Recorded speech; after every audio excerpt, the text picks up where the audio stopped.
মনে করলাম শেখ হাসিনাকে ইন্ডিয়াতে পাঠাই দিছি, এখন আমরা স্বাধীন, ঠিক না? খামাখা।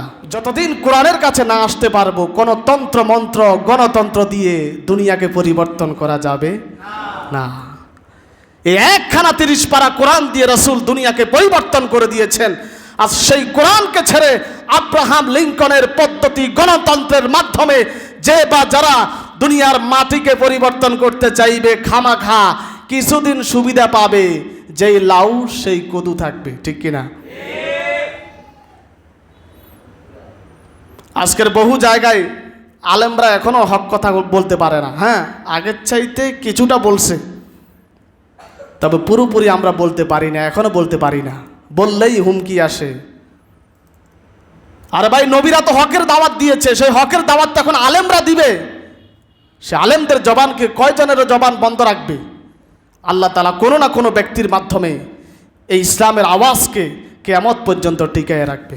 আল্লাহ দুনিয়াতে পাঠাই দিছে। তুমি এখানে চাইলে ইমানের চাষাবাদ করতে পারো, চাইলে কুফুরির চাষাবাদ করতে পারো। যারা ইমানের চাষাবাদ করবে তারা বেহেশতে যাবে, যারা কুফুরিকে অবলম্বন করবে তারা জাহান্নামে যাবে।